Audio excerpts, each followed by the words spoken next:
l'événement, c'est bien sûr l'assaut lancé par les Américains contre un bateau battant pavillon russe dans l'Atlantique Nord. Écoutez, secrétaire à la guerre, Pete Hegseth, qui le revendique hautement.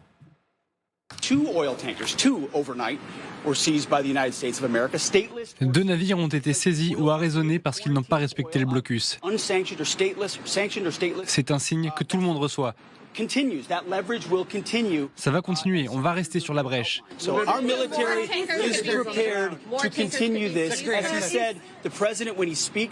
Le président va intervenir le moment venu. Il ne fait pas n'importe quoi du tout. Nous sommes un gouvernement qui agit et nous agissons. Le colonel Michel Goya est avec nous, Gallagher Fenwick est avec nous. Nous vivons ces heures qui sont tout à fait vertigineuses. On a quand même là affaire à deux superpuissances qui cette fois sont en affrontement de fait direct par la volonté du président Trump. Le ton, regardons tout de suite l'image, qu'on voit vraiment l'image de ce bateau. Alors, il a eu deux noms, ces bateaux changent souvent de nom. Alors, il s'appelle Belawan, maintenant il s'appelle, comment s'appelle-t-il maintenant ? Le Marinera. Marinera, voilà, le Marinera. Et visiblement, le Marinera va un peu moins bien, ou en tout cas, là, il est en main américaine, Michel Goya. Oui, effectivement, il a été saisi par les forces américaines, donc des soldats américains, alors des gardes-côtes, peut-être des forces spéciales, après tout, et je ne peux pas m'empêcher de faire le lien avec tout le déplacement qu'il y a eu au Royaume-Uni, tous les déplacements aériens d'unités de forces spéciales il y a quelques jours. Et donc, il est actuellement, voilà, il est saisi par les forces américaines. Comment est-ce que ça a pu se passer ? Vous dites qu'il y a peut-être des forces spéciales. Théoriquement, on apprenait tout à l'heure que c'est présenté encore comme une opération de police, comme d'ailleurs ce qui s'est passé avec 150 avions. Oui, à Caracas aussi, c'était une opération de police. Avec 150 avions. Oui, et avec des forces spéciales venues donner un coup de main à la police. Bon, c'est ça. En fait, concrètement, il faut aborder le navire. Le plus simple, c'est un hélicoptère et une corde de liste, comme à Caracas. Et puis, on se déploie sur le navire. Donc là, c'est un commando vraisemblablement, Gallagher, armé, qui est descendu sur le bateau. Ah non, on a les images. Les images ont été diffusées. Bien évidemment qu'il est armé. Il est très lourdement armé. Et d'ailleurs, si je peux me permettre d'introduire une nuance, vous avez dit on a là une confrontation entre deux superpuissances. En réalité, je crois que cette situation et ces images, elles traduisent une asymétrie entre une superpuissance et une autre qui a besoin d'avoir recours à des vraquiers qui naviguent sous faux pavillons pour pouvoir s'alimenter ou alimenter un effort d'agression en transportant du pétrole en provenance de régimes qui sont complices. Et pour terminer là-dessus, je crois que ce qui est en train d'exploser aux yeux du monde dans ce moment très particulier, c'est justement que la Russie a réussi, dans une certaine mesure et dans certaines parties du monde, peut-être la nôtre, à faire croire qu'elle est une superpuissance. Et Donald Trump est peut-être en ce moment même en train de la ramener à son rang réel, qui est celui au maximum d'une puissance régionale, alors que lui est en train de dire qu'il peut taper partout, tout le temps. L'accélération des humiliations, c'est-à-dire ils vont chercher comme ça un chef d'État, M. Maduro, qui est un dictateur, mais enfin qui est chef d'État de fait, à la barbe des Russes, et maintenant ils prennent leur bateau. Ça fait beaucoup. Oui, on est dans une séquence, on peut tout faire. Là, on est sur quelque chose qui ressemble à la poursuite d'Octobre Rouge, quoi. Il y a un petit côté, un petit parfum de guerre froide, avec un navire fantôme pétrolier à la place d'un sous-marin nucléaire, mais c'est sensiblement la même chose, avec gros déploiement de moyens. Il ne faut pas oublier les Britanniques aussi, qui ont été engagés dans cette opération, qui est devenue un peu symbolique, probablement. C'est-à-dire qu'au départ, effectivement, il y a un navire qui refuse. Il y a quand même un côté un peu surréaliste, un peu cirque quand même dans cette affaire. Ce navire qui arrive complètement masqué, qui est traqué par les Américains et qui d'un seul coup se découvre russe. Et non, finalement on est russe et depuis toujours. Et d'ailleurs on a un drapeau russe, on peint un drapeau russe et on est russe, ne nous attaquez pas. Et à partir de là, c'est devenu une affaire beaucoup plus politique. Une petite forme d'escalade où on dit, nous Américains, tant pis, on continue. On n'a même pas peur. Jusqu'où remonte la décision là ? On a vu Pete Hegseth, c'est le secrétaire à la guerre. Est-ce que Trump lui-même prend une décision dans un cas pareil ? Oui. Parce qu'il y a deux navires qui ont échappé à la vigilance donc des 15 000 militaires déployés dans les Caraïbes qui sont en charge de cet embargo, ce blocus contre le Venezuela. Il y a une course-poursuite qui s'engage et il semblerait, j'emploie le conditionnel, c'est évidemment pour moi en tous les cas impossible à vérifier, qu'il y ait un moment où il leur échappe. Comment est-ce possible vu le matériel dont disposent les Américains ? Et je pense qu'effectivement, ça remonte jusqu'au président qui dit « mais ça n'est pas possible, nous sommes les États-Unis ». Vous voulez me dire qu'un navire qui navigue à je ne sais quelle heure a échappé à nos hommes ? Et c'est pour ça, et le colonel Goya a raison de le soutenir, en l'occurrence, cette opération n'aurait pas pu se faire sans les plus hautes autorités, que ce soit celles aux États-Unis, mais également du côté du Royaume-Uni et du 10 Downing Street, en la personne de Keir Starmer. Donc il y a un moment où on va vers Trump et on lui dit est-ce qu'on y va ? Et les États-Unis d'Amérique décident. C'est vraiment une humiliation très forte pour Poutine. À ce niveau, il ne faut quand même pas oublier qu'il y a des bâtiments russes qui ont été déployés aussi. C'est-à-dire qu'il y a une grosse concentration de force d'un seul coup. Donc c'est une petite escalade très claire. Donc théoriquement, les Russes auraient pu répliquer. Oui. Ils auraient pu se défendre, effectivement, ils auraient pu empêcher, puisqu'ils disent voilà, c'est un acte de piraterie, vous n'avez pas le droit de faire ça, donc à la limite, ils auraient pu tirer sur les gardes-côtes ou les forces spéciales qui ont monté à bord. En tout cas, ils auraient pu refuser et le dire très clairement. Et finalement, alors peut-être, on dit voilà, il y a décision au niveau le plus élevé, mais peut-être aussi au niveau le plus élevé, et peut-être même un dialogue entre les deux, quoi. C'est-à-dire que toute la question que l'on se pose, c'est pourquoi les Russes attachent une telle importance à ce bâtiment. Et donc, ça laisse passer un certain nombre de spéculations. Qu'est-ce qu'il y a à l'intérieur de ce bâtiment ? La moquerie, on est dans un moment où les Américains sont encore en train de monter le ton au détriment des Russes. Exet, je vous lis sa déclaration, quand il se moque, mais vraiment de manière tout à fait ouverte des Russes, il dit « Il y a 3 nuits dans le centre-ville de Caracas, près de 200 de nos plus grands Américains se sont rendus dans le centre-ville. Il semble que les défenses aériennes russes n'aient pas très bien fonctionné, n'est-ce pas ?» Ça, plus ces images, c'est vraiment le côté « on leur fait la nique ». Et la question qu'il aurait posée aux Russes et à Vladimir Poutine très personnellement dans ce cas-ci, qu'est-ce que vous allez faire ? Et c'est un petit peu la nôtre, pour des raisons différentes, qui se pose. C'est-à-dire que l'une des questions, c'est est-ce que c'est légal pour les Américains de faire cela ? Est-ce que c'est un acte de piraterie ? Est-ce que c'est un acte légal ? Il l'est au regard du droit américain, puisqu'il y a un régime de sanctions, et donc il y a un mandat qui leur donne la possibilité au niveau fédéral d'intervenir et de pratiquer ce qu'ils décrivent eux-mêmes comme une opération de police. Mais nous, les Européens, nous nous sommes retrouvés avec un navire russe, rappelez-vous-en, qui était dans notre zone économique exclusive. Nous sommes passés par notre préfecture et puis nous sommes montés à bord et puis il est reparti. Là, ce que je peux vous dire, c'est que ce navire, il va repartir en direction des États-Unis et que s'il y a quelque chose à bord, c'est Donald Trump qui va en hériter. En bon français, ils se foutent de leur gueule. Il faut lire aussi comment Rubio, qui joue un rôle central dans tout ça, se moque de Lavrov, son homologue russe. Il lui dit... on lui pose la question, vous êtes inquiet que les Russes quand même réagissent ? Non, pas du tout, on n'est pas préoccupé par une escalade avec la Russie. Je pense que les Russes ont suffisamment à faire en Ukraine. Et si Sergueï nous regarde, dit-il, je lui souhaite un joyeux Noël. Vous savez que c'est le Noël russe avec le décalage des deux calendriers. Aujourd'hui. Il se moque des Russes. Je ne suis pas sûr que ce soit une bonne idée d'être aussi arrogant quand même. Au bout d'un moment, les Américains vont en subir les conséquences. Il faudrait savoir, sur ces plateaux, vous avez beaucoup dit les Américains sont trop mous à l'égard des Russes, ils sont achetés, etc. Et là, maintenant, ils sont arrogants. Oui, non, ils sont arrogants, ça n'empêche pas les deux. On peut être mou puis arrogant. Non, mais oui, effectivement. Et, en tout cas, ça montre aussi que c'est possible finalement de s'attaquer à des navires fantômes. On en parle beaucoup, on se dit voilà, il faut faire plein de choses. Comment on fait ? Les navires fantômes, c'est le cœur du système d'exportation clandestin de la Russie. Et puis en fait, les Américains, avec le Venezuela d'abord, et puis maintenant avec la Russie, les deux étant liés d'ailleurs, montrent que il suffit de les saisir en fait. Et qui va empêcher les Américains de le faire ou qui empêcherait en réalité les Européens de le faire quitte à ce qu'il y ait des accrochages et des combats. La réaction maintenant russe est évidemment à surveiller. Elle a été à l'oral, je dirais, timide jusqu'ici. Oui. Maintenant, je pense que la Russie ne peut pas rester sans réagir. Et moi, ma question, c'est où est-ce qu'ils vont réagir ? Et connaissant un petit peu Vladimir Poutine et leurs capacités, parce qu'ils passent par un épisode où ils sont faibles face à un fort, ils vont chercher à se montrer forts et chercher un faible. Est-ce que ça n'est pas nous, je pense aux Baltes ou d'autres, qui allons payer le prix de cette opération, parce que Vladimir Poutine va chercher à se venger. L'évidence, ce serait qu'il martyrise à nouveau les civils ukrainiens en envoyant salves de drones et de missiles. Mais vu qu'un cap est franchi, est-ce qu'il peut rejouer une partition funeste qu'on connaît déjà, et par là j'entends essentiellement, d'abord les Ukrainiens par cœur, ou est-ce qu'il va chercher à innover ou à franchir, lui, un palier dans notre direction?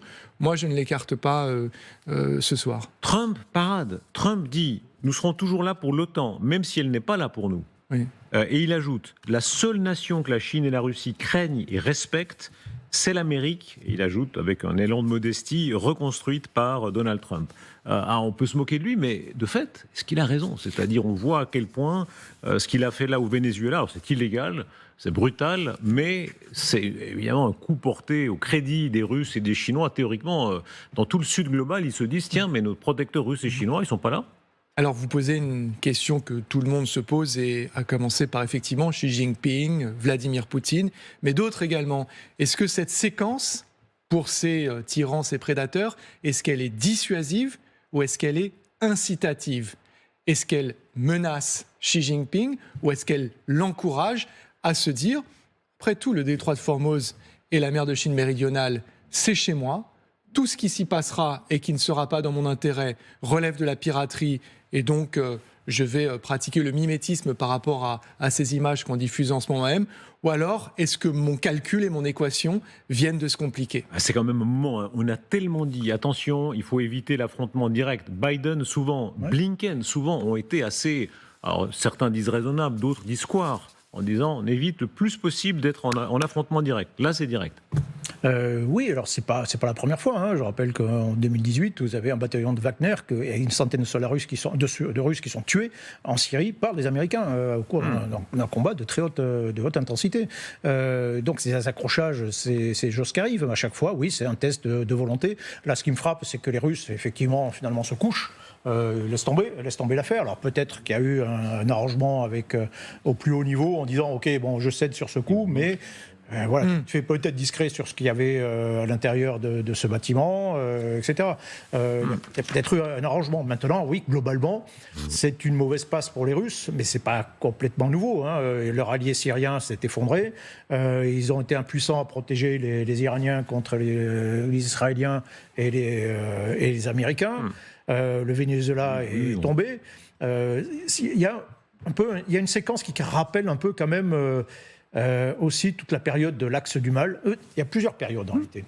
1991, l'Irak est écrasé par la puissance américaine. C'est une démonstration de force américaine déjà à cette époque. Et là, vous avez plein de pays qui se disent « Oula, on ne peut pas résister aux Américains. Donc, qu'est-ce qu'il faut faire ?» Eh ben, il faut avoir l'arme nucléaire. Et c'est à ce moment-là que vous avez l'Iran, que vous avez la Corée du Nord qui développe des programmes nucléaires. Et donc là, il y a peut-être effectivement un certain nombre de pays qui se disent attention, la foudre américaine peut nous frapper et il faut peut-être commencer à s'en prémunir et sans forcément faire appel à des sponsors russes ou chinois qui sont un petit peu éloignés.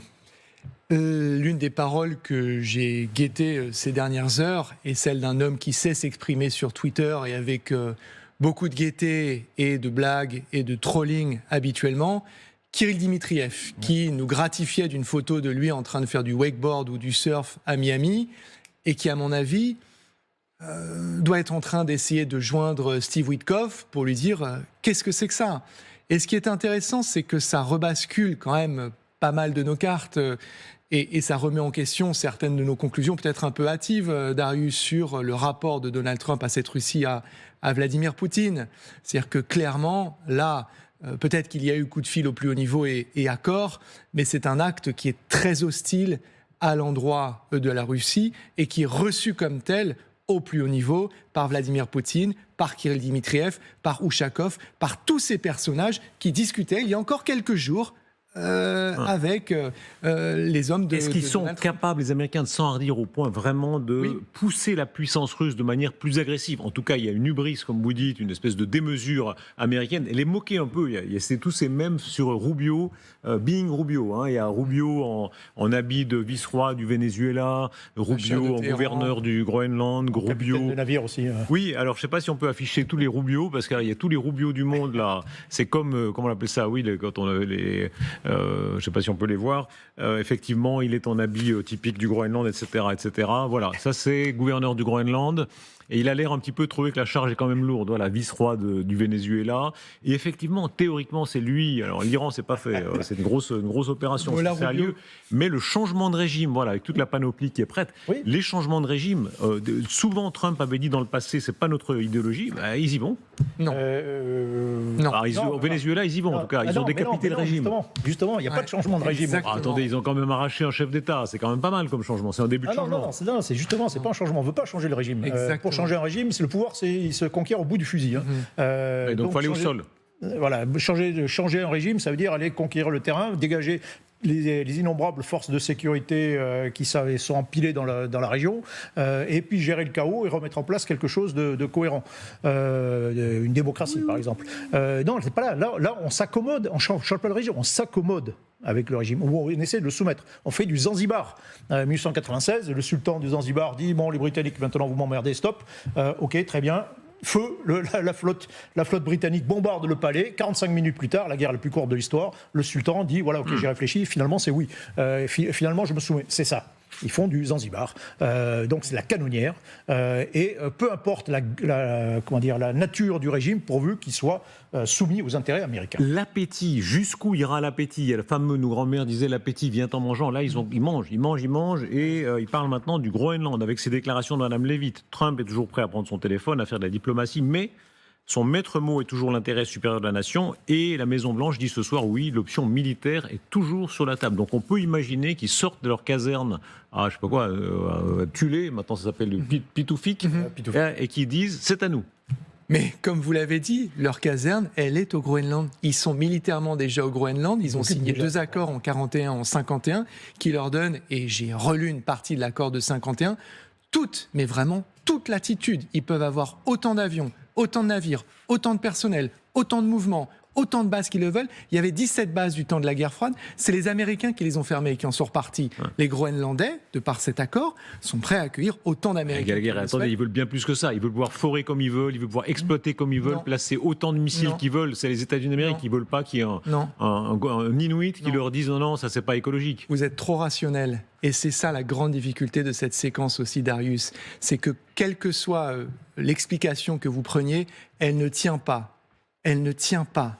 Et Donald Trump, et tout à l'heure le colonel Goya a employé le bon terme, il veut du spectacle. Cette séquence est ultra spectaculaire. Il va se l'offrir. Elle occupe, pardon ? Il va se l'offrir son spectacle. Il est en train de se l'offrir. Regardez, on est en édition spéciale à parler du Groenland et à essayer de se demander, mais tout le monde se demande, mais qu'est-ce que vous allez y chercher ? Le pétrole vénézuélien. Parce que vous allez me parler des terres rares. Est-ce qu'il va oser ?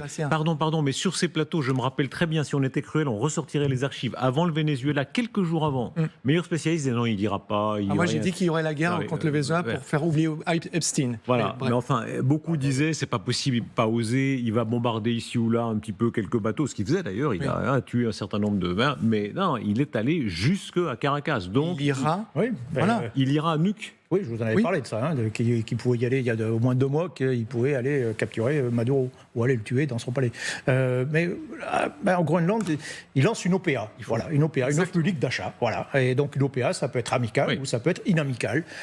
Donc pour l'instant, on joue la carte amicale en se disant finalement, on va acheter. Il est prêt à payer. Certains disent il y a 58 000 habitants, il peut payer 1 million par habitant. La violence, elle peut se faire par la force, mais elle peut se faire par le fric. Aussi. Bon, c'est une douce violence. 1 million, quand vous touchez 1 million. Alors vous sais que vous êtes plein de bons sentiments. Je vous confirme qu'à partir d'un certain montant, tout le monde tend l'oreille, comme disait l'autre.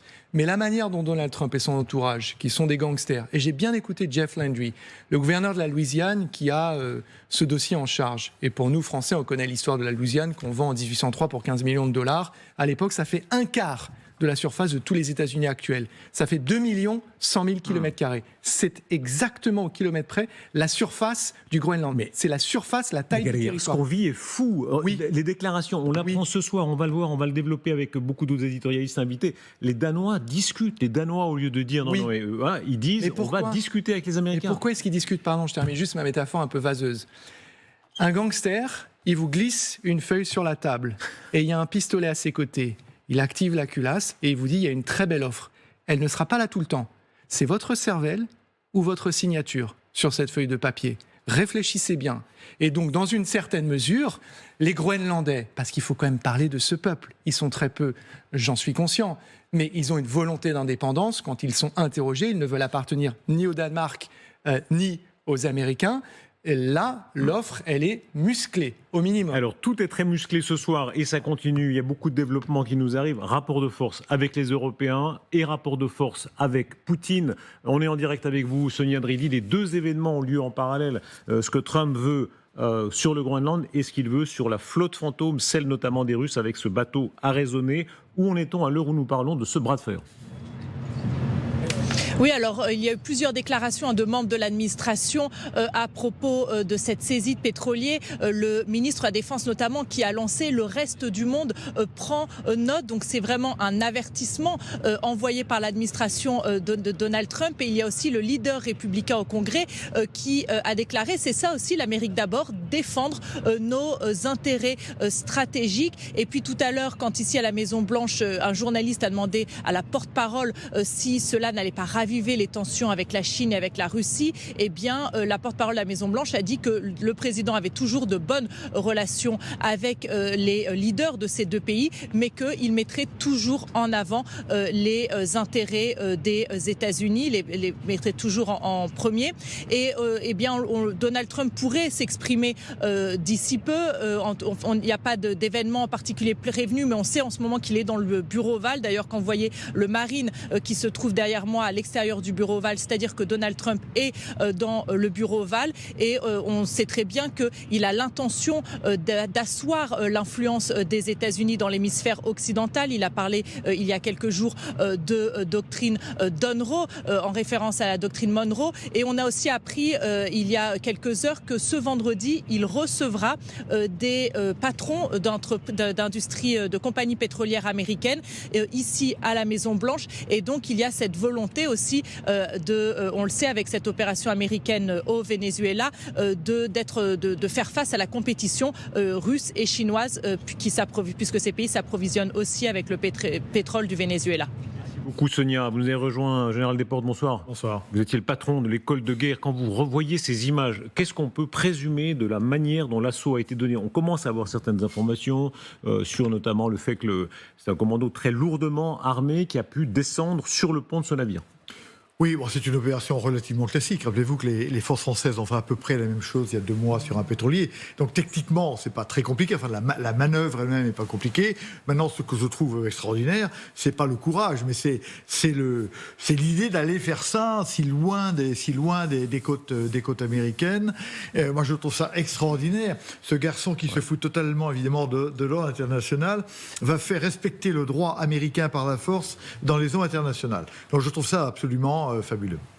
Ouais, regardez, quand on voit le parcours de ce navire et ce qu'on appelle le marine traffic, hein, j'ai découvert, j'ai habitué à Flight Radar, mais il y a marine traffic, vous pouvez voir où le bateau se trouve, et surtout chaque bateau a sa fiche, monsieur et tout le monde peut aller voir ça, sauf s'il a coupé son transpondeur. Regardez, je ne sais pas comment on peut décrypter quand c'est marqué IRSRP, ce que veut dire là, mais en tout cas, c'est ce navire qui avait pour premier nom Belawan. Oui, il a changé de pavillon. Il a changé de pavillon. Il a changé de pavillon. Il avait un pavillon panaméen et au cours de sa route, il change de pavillon et il dresse un pavillon russe. Absolument. Donc, il savait qu'il était là. Là, c'est le 3 janvier. 3 janvier, il est au milieu de l'Atlantique. Ils attendent leur moment et à un moment donné, comme l'explique le Général Desportes, ils décident, on y va, on donne l'assaut. Oui, c'est un coup de force incroyable, et c'est vrai que je crois que en fait ça nous montre que Trump n'est jamais là où on l'attend, que moi j'avais inventé cette formule d'objet géopolitique non identifié pour Trump, c'est-à-dire que c'est effectivement, il nous prend toujours à contre-pied.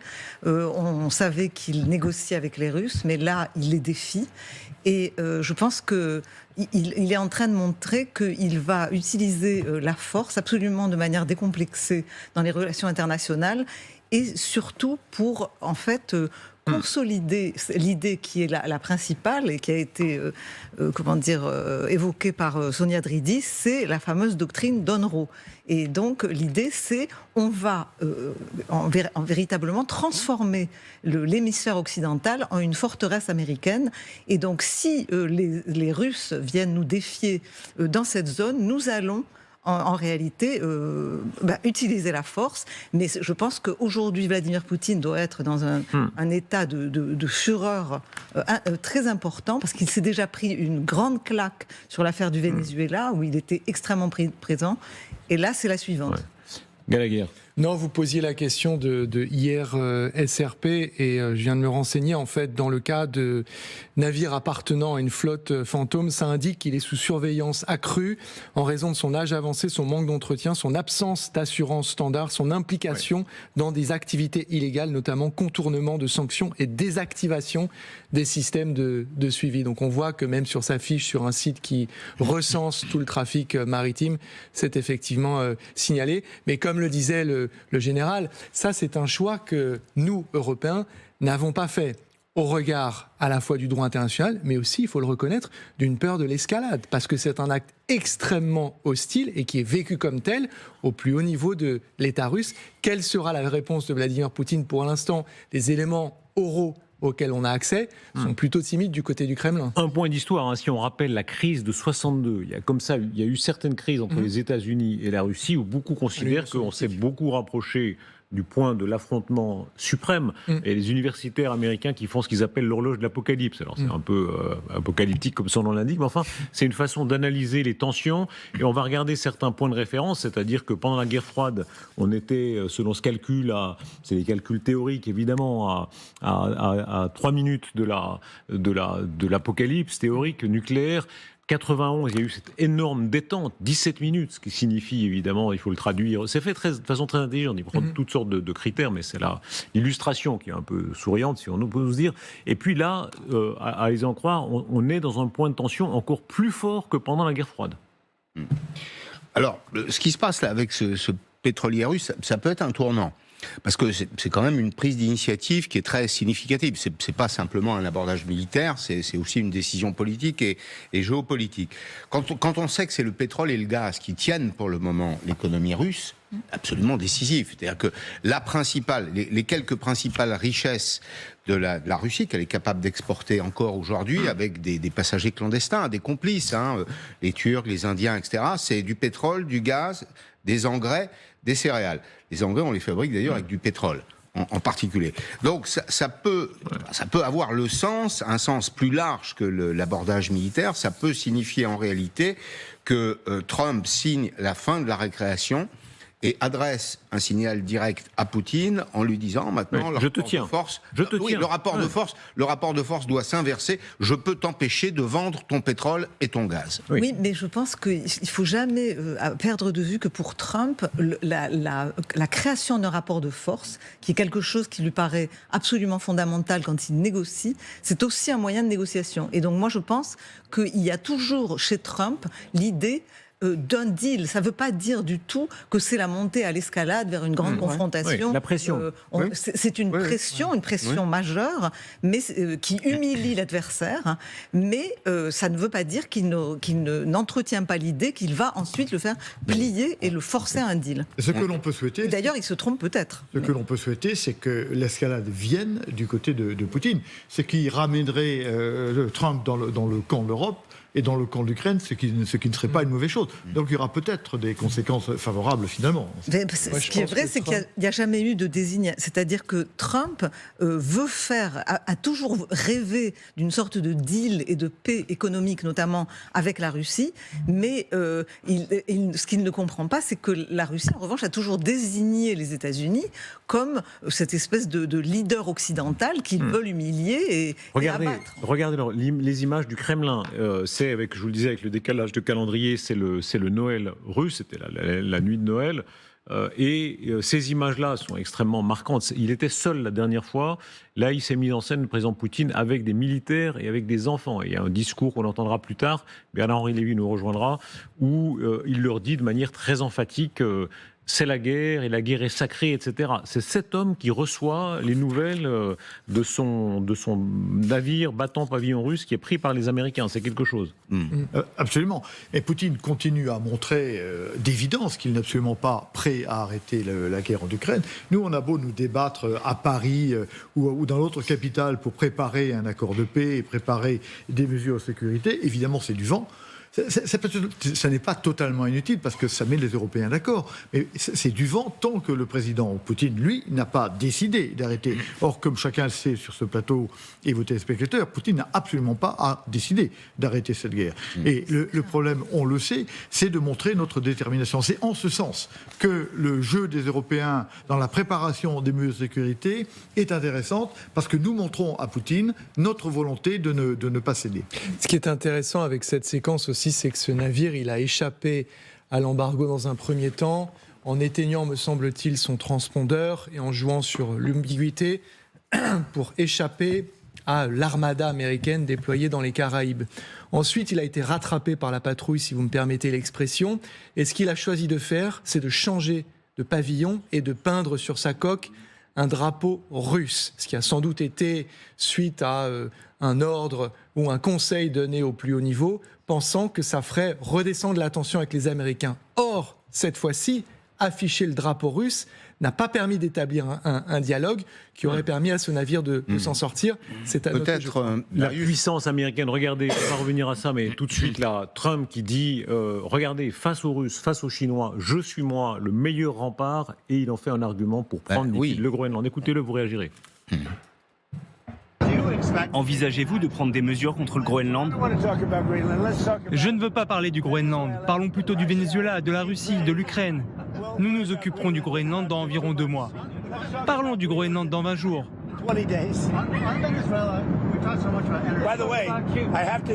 Mais au passage, nous avons quand même besoin du Groenland pour des raisons de sécurité nationale. C'est un endroit tellement stratégique. À l'heure actuelle, le Groenland est envahi par les navires russes et chinois. Pascal Perry, si on prend la carte... C'est factuellement vrai. Hein. Oui, alors dites-le, expliquez ça. Non, c'est factuellement vrai que depuis quelques mois, en effet, cette région, elle est, pour Donald Trump, infestée. C'est le mot qu'il emploie d'ailleurs, hein, de navires russes et chinois. Quand vous regardez la situation du Groenland, c'est tout à fait intéressant parce que il y a 2 ou 3 leçons géopolitiques à en retenir. La première, c'est que le contrôle de ce territoire, avec le dégel des mers du Nord, permet un accès beaucoup plus rapide aux grands marchés américains et surtout européens. C'est un avantage commercial décisif pour les Chinois puisqu'on passe d'une route qui fait 21 000 km, qui est celle qui passe soit par Panama, soit par le canal de Suez, à une route de 13 000 km. C'est-à-dire le temps de transport des objets que nous achetons à la Chine est divisé par 2, passe d'1 mois à 2 semaines. Donc c'est un enjeu de passage. Vous ajoutez à ça, les militaires le décriront mieux que moi, le fait qu'il y a une armada de sous-marins nucléaires russes qui, dans la presqu'île, la péninsule du Kola, qui est à l'est de la région, à l'est du Groenland. Vous ajoutez à ça le fait que, vous voyez, on a dessiné sur la carte du Groenland un liseré bleu qui montre sur quelle partie du territoire aujourd'hui sont exploitées les matières premières. On parle assez souvent du tableau de Mendeleïev. Vous savez, ce exploité sont ou les terres exploitable ? Exploité. Pour le moment, alors, ce sont de petites exploitations. Non, c'est pas à l'échelon industriel. Au nord du cercle polaire, c'est quand même si vous voulez très dur. Un chiffre précis, on estime qu'il y a 36 millions de tonnes de minerais rares, de terres rares notamment, et de métaux précieux. Imaginons qu'on puisse en extraire ne serait-ce que 20%. C'est déjà considérable aujourd'hui dans la course que se livrent les grandes puissances dans ce domaine. Moi, je suis d'accord, Pascal, avec tout ce que vous dites, mais tout ce scénario, qui est brillantissime, s'effondre complètement avec un fait, un seul. Les Américains sont déjà là, ils ont les droits de forage, droits d'exploitation, ils ont signé un accord en 1951 qui leur donne toute latitude, sans aucune limite, sur le nombre d'hommes qu'ils peuvent avoir. Il y avait 17 bases américaines pendant la guerre froide. Oui. C'est eux qui ont pris le choix d'en partir. Pitoufik, anciennement Tulé, ils y sont encore. Ils peuvent avoir autant de navires, autant d'aéronefs, autant de décollage, autant d'atterrissage, autant d'amarrages qu'ils veulent au large du côte des Groenland. C'est vrai, mais ils n'ont pas l'intégralité des droits d'exploitation. Gallagher, premier point. Deuxième point, pas les coûts des franches. Ouais. Troisième point, il y a le pétrole. Et le pétrole, c'est 37 milliards de barils. C'est absolument considérable. Alors, c'est un État indépendant. Il y a ce que vous avez évoqué tout à l'heure, qui est l'acceptabilité sociale. Il y a, je pense que le problème se réglera avec de l'argent. Si demain, les Américains disent en substance, voilà, nous, on reprend les charges du Danemark, et en plus, on vous donne $100 000, par exemple, à chacun. Il y a 58 000 personnes qui vivent sur ce territoire. On va voir s'il est fort en calcul, Pascal Perrier. Ils vont même jusqu'à $1 million. Certains experts qui pourraient mettre $1 million pour chaque habitant. 58 000 fois 1 million, ça fait combien 58 000 fois 1 million. Ça fait 58 millions. 58 millions. 58 000. 58 000 fois 1 million, ça fait combien 58 000 millions. 58 milliards. Oui. 58 milliards. terrible. Oui, c'est ça. 58 milliards. Oui. Vous êtes sûr Oui, absolument. Oui. Vous êtes sûr sur ce plateau? Non, mais parce que moi je suis nul en calcul, mais Moi, je suis dans la team nulle. c'est la honte. Franchement, c'est la honte. Pardon. Voilà, merci de regarder quand même LCI. Vous êtes bien bon parce que C'est 58 milliards. 58 milliards. Est-ce que 58 milliards pour lui, est-ce que ça les vaut pour Trump de se dire je peux me payer le Groenland pour 58 milliards? Il vient Moi, de je trouver crois du cash. Il vient de trouver du cash au Venezuela. Donc, Moi, je crois facile. qu'en tout cas, ils ont l'intention, qu'il y a un vrai appétit prédateur extrêmement clair aujourd'hui. Et je crois que c'est cette logique, en fait, du continent, de la création de cette forteresse américaine dans Monroe, et d'utiliser tous les éléments. Il ne faut pas oublier que l'intelligence artificielle... ça fait 5,8 milliards. Oui. Voilà. Vous voyez, La calculatrice ne ment pas. à 5 plus la calculette, on y arrive. Bravo.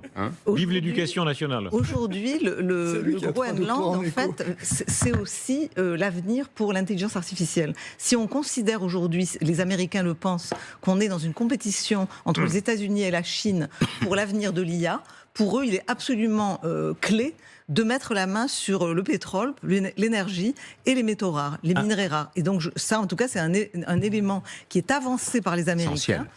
Et ils l'estiment absolument fondamental.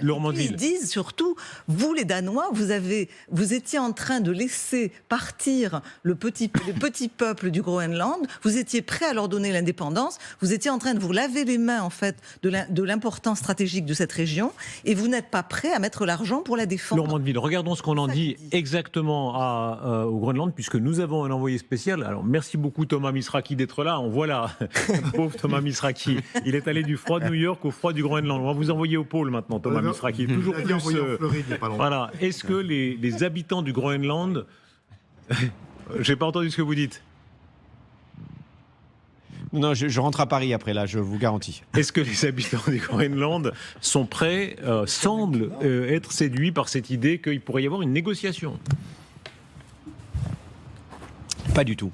Pas du tout, et on a parlé à beaucoup de monde avec Camisot depuis qu'on est arrivé ici en milieu d'après-midi. Il y a aussi une sorte de stupeur, d'agacement et de colère mélangée à de la peur. De la stupeur d'abord parce que il s'est passé quelque chose qui change tout et qui remet le Groenland sur le devant de la scène depuis ce message posté sur les réseaux sociaux par la femme de Stephen Miller, qui est en quelque sorte le maître à penser de Donald Trump. Ce Groenland avec ce drapeau américain et ce mot soon, bientôt. Ici, on a beaucoup observé ce qui s'est passé au Venezuela et on se dit que ce qui semblait comme une absurdité il y a encore quelques mois, a un peu changé de nature. C'est-à-dire qu'on pense que quelles que soient les positions ou les propositions faites par les Américains, quelque chose est en train d'évoluer. Que ce soit un rachat du Groenland, que ce soit un renforcement à l'extrême des accords commerciaux ou pourquoi pas une invasion militaire, tout cela n'est plus exclu. Il y a de l'agacement aussi parce que, évidemment, vous le savez, ici, on en parle de cet intérêt américain depuis le premier mandat de Donald Trump. Donc il n'y a pas de surprise là-dedans et il y a de la peur. Beaucoup de gens nous ont dit on ne sait pas ce qui pourrait se passer si les Américains décidaient de venir militairement en force au Groenland. Ils y sont déjà dans la base que vous avez mentionnée, 150 à 200 soldats. Ils étaient jusqu'à 9000 soldats américains ici pendant la guerre froide. Et s'ils venaient à venir conquérir ce pays, ce serait pour les Groenlandais à qui nous avons parlé une nouvelle colonisation en quelque sorte. Tous nous ont dit deux choses. D'abord, c'est inacceptable. Ensuite, si les Américains viennent ici, qu'ils soient prudents parce que tout le monde a des armes chez lui au Groenland et nous nous battrons. Bien sûr, nous ne ferons pas le poids. Bien sûr, le Danemark et l'Europe ne peuvent pas faire le poids face à la puissance militaire américaine aujourd'hui, mais nous ne baisserons pas les bras et nous nous battrons jusqu'au dernier. C'est ce que nous ont dit plusieurs personnes. un vendeur dans un magasin qui a lancé des t-shirts, vous les avez peut-être vus tout à l'heure à l'antenne, et des sweatshirts avec le slogan Greenland is not for sale, le Groenland n'est pas à vendre. Voilà. Et lui nous disait qu'il était relativement inquiet, que les Groenlandais prenaient les choses très au sérieux. Et puis il y a de l'inquiétude. Beaucoup de jeunes ici nous disent on ne sait pas ce qui va se passer. Ça ne nous semble pas réel ce qui est en train de se dérouler. Le débat est absurde, mais avec Donald Trump, il faut s'attendre à tout. Et comme il faut s'attendre à tout, il faut s'y préparer parce que tout peut arriver. Merci beaucoup. Et voilà, on se tape la honte parce qu'il y a beaucoup qui font encore la vérification sur Twitter. Et c'est effectivement 58 milliards. Hein, 58 000 fois 1 million, c'est bien 58 milliards. Voilà, il n'y a pas de mal. Deux doctorats, trois doctorats. Deux doctorats en économie. J'ai pas fait, oui. Vous allez vous mettre de la cendre sur la tête. C'est ce que je vais faire. Merci beaucoup à vous. Regardez ces images. Pour revenir à l'événement, évidemment le plus marquant, l'affrontement direct de fait entre les États-Unis d'Amérique et la Russie. Le navire Bella, rebaptisé en navire Merida qui est là. Voilà, je vous en prie, rejoignez-nous, Bernard-Henri Lévy. Rejoignez-nous. Bonjour. Je vous en prie, vous allez remplacer nos invités éditorialistes. Mégane, je vous en prie, on peut changer le plateau. Voilà. Merci beaucoup.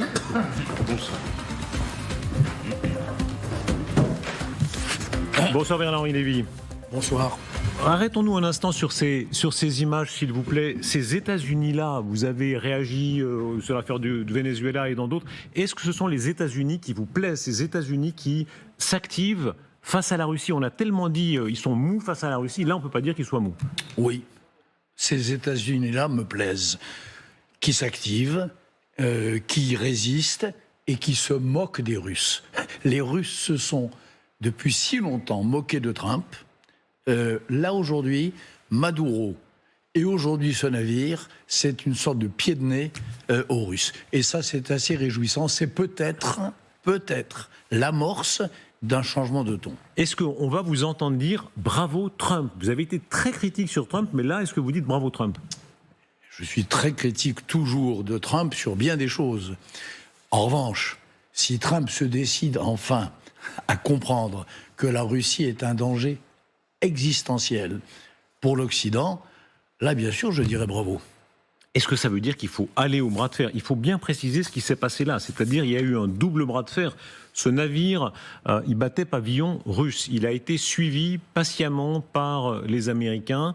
Et simultanément, il y a un autre navire, le Sofia. Celui-là se dirigeait en direction de la Chine, qui a aussi été saisi. Donc il y a une double action contre les Russes et les Chinois. C'est-à-dire, ils osent faire quelque chose contre le pays le plus grand de la Terre, qui est la Russie, et le pays le plus peuplé de la Terre, qui est la Chine. Écoutez, il y a deux hypothèses. Ou bien c'est n'importe quoi et il changera d'avis demain et c'est de la comédie, c'est possible.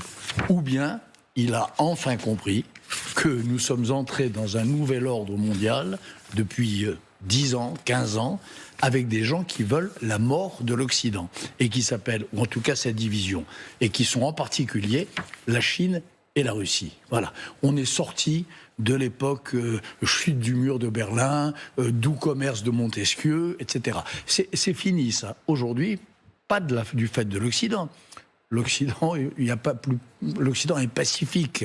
Il a été assez souvent comparé à Vénus face à Mars, mais du fait de la Chine, du fait de l'Iran, du fait de la Russie, du fait de l'international islamiste radical, du fait parfois de la Turquie. Il y a aujourd'hui des vieux empires que l'on croyait morts et qui sont en train de se réveiller depuis une dizaine ou une quinzaine d'années et qui nous menacent. Alors, si Trump a compris ça, peut-être sous l'influence de, je ne sais pas, de Marco Rubio, par exemple, hypothèse, ou d'autres, c'est bien. Vous êtes un fin connaisseur de la politique américaine, vous allez beaucoup aux États-Unis, vous venez de citer Marco Rubio, on voyait tout à l'heure ces mèmes où on le voit habillé, grimé en gouverneur du Groenland, etc. Est-ce qu'il incarne ça, c'est-à-dire ces États-Unis qui retrouvent au fond un rail qui était les leurs, plutôt anti-russe d'abord, anti-communiste surtout, mais face à la Russie? Marco Rubio, je le connais un tout petit peu, c'est pas anti-russe, c'est anti-totalitaire. Voilà, Marco Rubio, c'est un Cubain d'origine, qui, depuis son arrivée aux États-Unis, a un combat, c'est que, en gros, le camp de la liberté l'emporte sur le camp des dictatures, en Amérique latine et dans le reste du monde. Après, il y a des questions. Après la capture de Maduro, qu'est-ce qu'a dit Trump? Qui l'a cité? Il aurait pu citer l'Iran. C'est le prochain tour, c'est pour l'ayatollah Khamenei. Il aurait pu citer la Corée du Nord. Non, il a cité la Colombie, dont je comprends qu'il n'aime pas le régime. Enfin, il a été démocratiquement élu et qui sera peut-être battu aux prochaines élections. Il a dit, vous dites citer parce que vous êtes poli, il a dit qu'il fasse gaffe à ses fesses. Je sais, voilà. Bon, donc ça, c'est pas acceptable. Parce que là, on n'est pas dans le cas Maduro. Il a dû citer le Mexique et il a cité le Groenland. Donc, on est à un moment de bascule, je ne sais pas.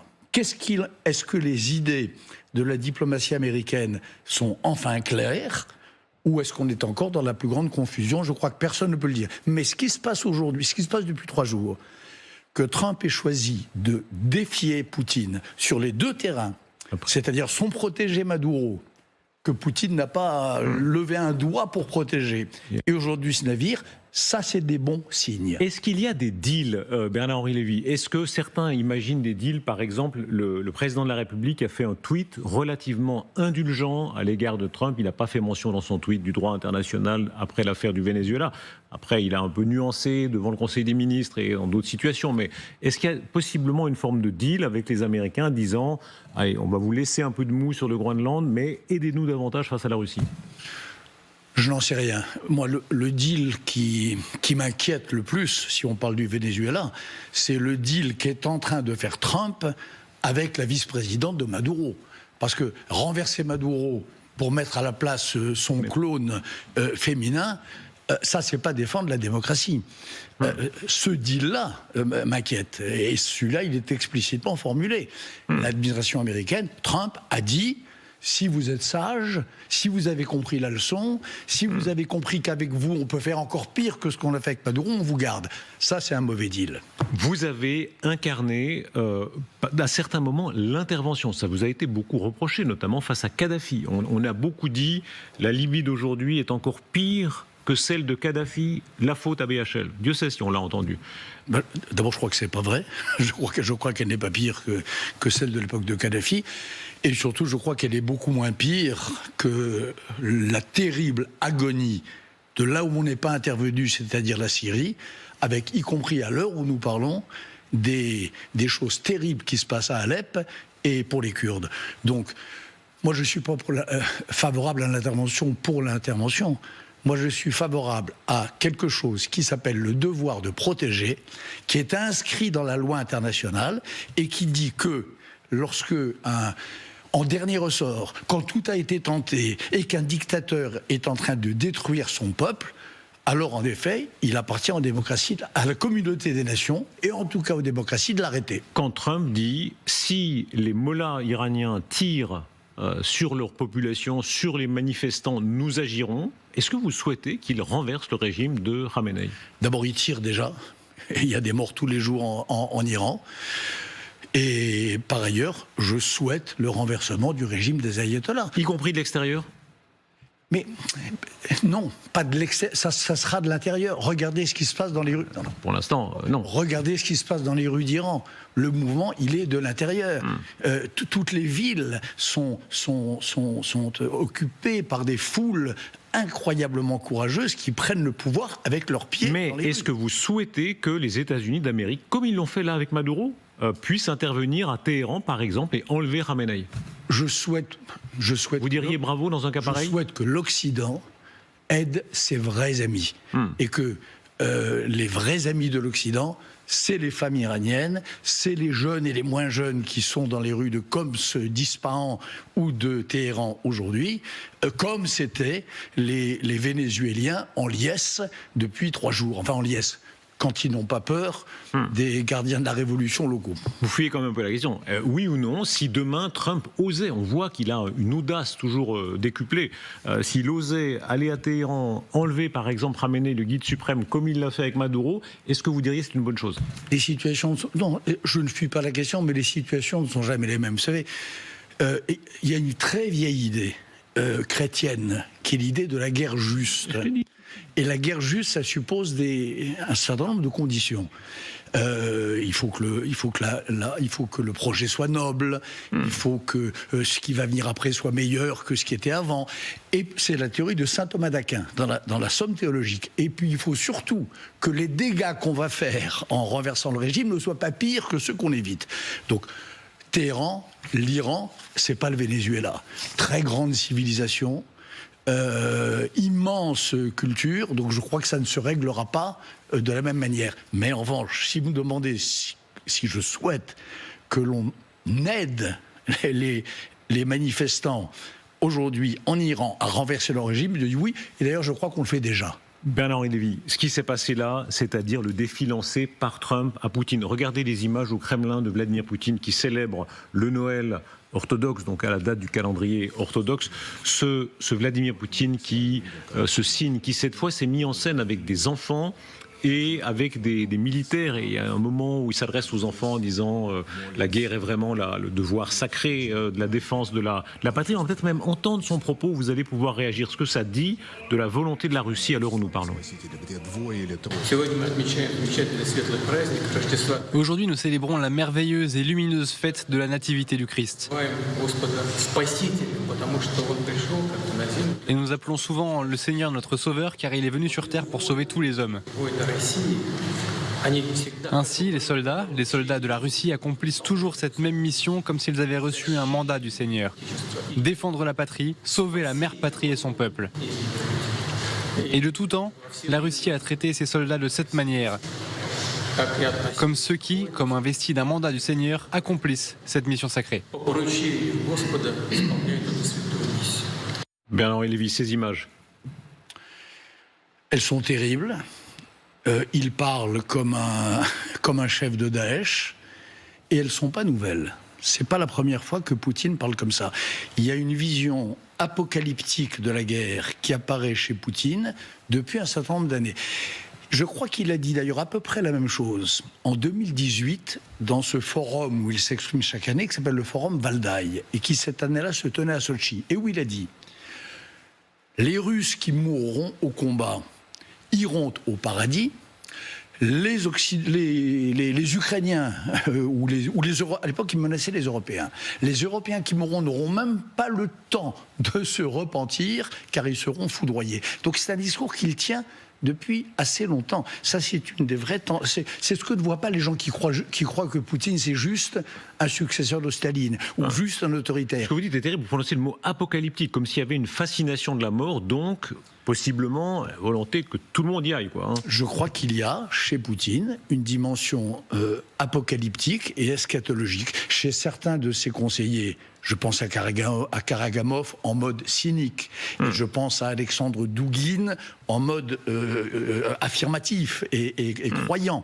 Il y a cette idée-là, oui. Il y a cette espèce de fascination pour l'apocalypse. Ils le disent tout le temps. Et Poutine l'a dit souvent.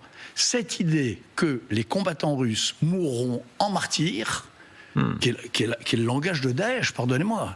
Si c'est vrai, c'est très inquiétant, parce qu'on se disait au moins, ils ont des villas sur le lac de Côme, ils aiment les belles montres, ils aiment les belles voitures, ils ont envie à un moment donné de sortir de la guerre. Oui, ça je crois que c'est vrai pour beaucoup de gens autour de Poutine. C'est vrai pour sûrement une grande partie de la société russe. Mais chez cette bande de gens qui sont agglomérés autour de l'archevêque Kirill, autour de Poutine, c'est une autre vision. Cette vision du martyr, cette vision de la guerre sainte, cette vision... À l'époque de Wagner, rappelez-vous, les vagues humaines sur Bakhmout, les soldats qui allaient vraiment au casse-pipe et qui mouraient en grande quantité, c'est ça qu'on leur disait. Ils n'avaient pas un fusil dans le dos comme à l'époque de la Grande Guerre patriotique. On leur disait, c'était des pauvres gens, tu iras au paradis. Et d'ailleurs, comme Daesh, ou comme Al-Qaïda, ou comme le Hamas, qui donne des pensions aux familles des martyrs, qu'est-ce qu'on fait en Russie? Quand il y a un soldat qui est mort au combat dans des conditions de ce genre, on monte la pension de la famille. Adressez-vous directement à ceux qui restent attachés à cette Russie-là. Il y en a, on les voit sur les réseaux, un certain peuple de droite, disons, français de droite, qui disent « ça c'est l'Europe », il faut dire les mots, même s'ils peuvent heurter certaines oreilles, c'est l'Europe blanche, chrétienne, avec laquelle, au fond, on a plus d'affinité que parfois les États-Unis hyper-consuméristes ou le reste du monde respectable, mais qui est plus loin en termes de culture. Qu'est-ce que vous dites à cela ? Je pense que c'est vrai que j'aime pas ces mots, mais enfin, prenons-les. Europe blanche et chrétienne, qui fait alliance avec Kadyrov, le chef borderline islamiste de Tchétchénie. Cette Europe blanche et chrétienne, qui est la première à féliciter le Hamas après le 7 octobre, qui est le seul grand pays qui ait aidé le Hamas, on le sait, c'est documenté, à préparer le 7 octobre, honnêtement, moi je ne comprends même pas comment ils peuvent l'aimer ou même l'apprécier. On est dans un malentendu total. C'est pas ça, Poutine. Comment faire face ? La réunion de l'Élysée a donné un certain nombre de... Poutine, c'est un Eurasien. Il y a une idéologie qu'on connaît. Les hasards de la vie antérieure font que j'ai dialogué, j'ai débattu fortement avec l'un des idéologues de l'Eurasie. Et l'Eurasie, c'est pas l'Europe blanche chrétienne, c'est l'alliance entre l'islam dur et l'orthodoxie, tout ça sur fond de messianisme et de haine des valeurs européennes de liberté. Voilà, c'est ça l'Eurasie et c'est ça l'idéologie de Poutine. La France, par la voix d'Emmanuel Macron, hier soir a dit « nous pourrions envoyer des hommes au sol en Ukraine pour faire de la réassurance, c'est-à-dire dissuader les Russes de réattaquer, et à ce moment-là, il faut être prêt à leur faire la guerre. Il y a même la lettre.fr qui articule un premier chiffre possible, ce serait 6 000 hommes potentiellement. Est-ce que, vous êtes beaucoup allé en Ukraine, hein, est-ce que 6 000 Français sur place, c'est une bonne chose ? Oui, bien sûr que c'est une bonne chose. Il faut être cohérent. Ou bien, moi je pense que la guerre en Ukraine, c'est notre guerre. Je pense que l'Ukraine, c'est la barrière. Je pense que si l'armée russe n'est pas encore plus agressive vis-à-vis de l'Europe et si elle n'a pas avancé en Europe, c'est parce que les Ukrainiens font barrage. Si on croit ça, alors en effet, bien sûr qu'il est totalement légitime que des hommes dont c'est le métier, c'est-à-dire des soldats, aillent prendre position et prêtent main forte à leurs compagnons d'armes ukrainiens. Après, si on pense que la Russie est là pour libérer l'Europe de son stupre et de sa décadence, ça c'est une autre affaire, mais alors qu'on le dise clairement. Bernard Lévy, sur cette image-là, il y a évidemment le président Zelensky, le président Macron, le Premier ministre, etc. Et là, à droite de l'image, il y a deux personnages qui comptent beaucoup, Steve Witkoff et Jared Kushner, l'envoyé spécial, ami de Trump, et le propre gendre de Donald Trump.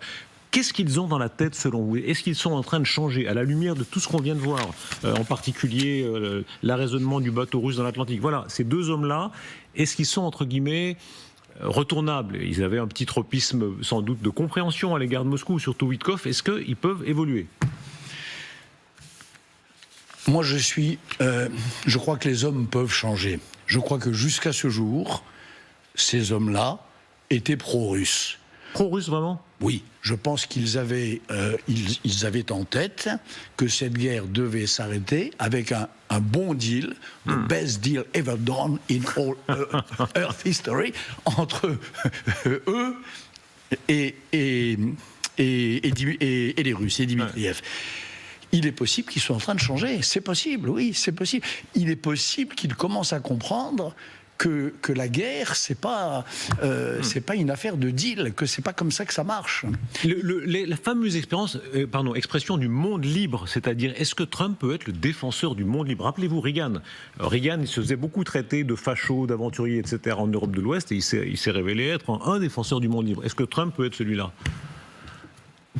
Tout est possible. Mais pour l'instant, ça n'est pas le cas. Pour l'instant, un président des États-Unis qui menace le Canada de devenir son 51e État, qui menace le doux et pacifique Mexique, et qui menace le Groenland, c'est-à-dire qui menace de détruire l'OTAN, il ne se conduit pas comme chef du monde libre. En revanche, si vraiment il prend la mesure de ce danger existentiel russe, si vraiment il prend la mesure du fait que la Chine et la Russie sont alliés pas dans un pacte de fer, alors oui, ils peuvent, M. Witkoff et M. Kouchner peuvent changer naturellement.